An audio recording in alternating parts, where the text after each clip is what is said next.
surgeon's residence. So this is his own dissection room. They did have a dissection room in the hospital, but this was one directly under his house. This is not a place that's accessible during the day, so it only goes to us that we bring people down here. Now, of course, convicts believed back in the 1800s that have an autopsy or a dissection performed on them after they died, their body would never remain whole at the time of resurrection. So they were very superstitious about things like that. Now, back in the British Empire, the grave robbers had a roaring trade going. Because up until 1870, it was illegal for doctors and surgeons to do autopsies or dissections on free people. So they had no way of learning about anatomy and disease. So they pay the grave robbers to bring bodies to them for them to dissect to learn about anatomy and also disease. But here at Port Arthur, they didn't have that problem because these convicts were not free. They belonged to the government. But I have to say, there are no indications that they exploited that situation. However, it was most convenient for the surgeon here. If he had a convict in the hospital that was near death, there was no possible chance that convict was going to live, and it was only a matter of time. They brought him across here and placed him on a hammock in one of the rooms off the side of the hallway there. He'd just keep checking on him until the time came that he passed away, and then he'd be brought in here. Now, these 4 slabs are the original dissection slabs. They're a sandstone. We don't know why these top 2 are as smooth as they are, and we have no idea what's on the other end there. Now, you can appreciate what it must have been like. No lighting down here. So obviously 2 convicts were brought down with the senior surgeon. Once the convict's been placed on the slab, they had the job of holding the lantern over a convict, which probably 9 out of 10 times they knew. So it must have been a terrible feeling for these fellows to have to do that. But of course, if you look around the floor here, you'll see there's no drainage. Now you can appreciate there would be a lot of blood and body fluid. But they devised a brilliant plan. This actual section here, this hole here goes up into the parlour of the senior surgeon's fireplace. So he's got a fireplace just above here.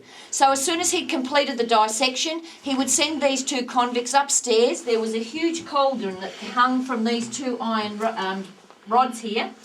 They would go upstairs, push all the ash into that cauldron. They'd spread it all over the floors, and then leave it till the next morning. They'd come back here, scrape it all back into the cauldron and put it on the senior surgeon's gardens. I don't know whether that's where blood and bone came from, but they say that he had the best gardens here on the settlement. Now, we had a gentleman in here with one of our guides one evening, and he had a viewer like this gentleman, and he was standing at the end of the table there, but he had the little viewer to the side, and he was very excited because he actually saw an old man's bearded face in the hole here. So a couple of people there were about 30 people in the dissection room, so they all went to the side to have a look, and they all agreed there was definitely an old man's bearded face in his viewer looking into this hole here. So the guide was pretty excited, rushed down the end there, had a look. He agreed there was definitely an old man's bearded face in the hole in the wall there. So they were a pretty excited group of visitors when they got back to the centre, spoke to the supervisor there. So they got the video camera, ran it through. Was there an old man's bearded face? Only while it was in this room here. Now, I had a man last week. He came in here, obviously anxious to take a photo of the hole in the wall in case he saw something in it. Every time he stepped into the room, his flash would not work. Every time he stepped out, it worked. We've had torches go out, we've had films go through cameras, just wind on and off the end of the spool. We've had all sorts of weird and wonderful things happen here. Okay, I suppose you all are wondering why this is here. What is it? Sheep's skull. That's right, we just do that to get your attention, all right? Some weird things happen in here. We often find little possum skulls and all sorts of things. I think guides are up to some tricks, actually.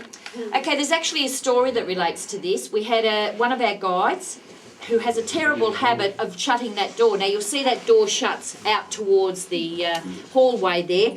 I intentionally leave it open because I know the only ventilation is either side here and it goes straight into the garden. Very small area that air is coming in. But this particular guide loves the feeling of the door shut, and he had 35 people in here.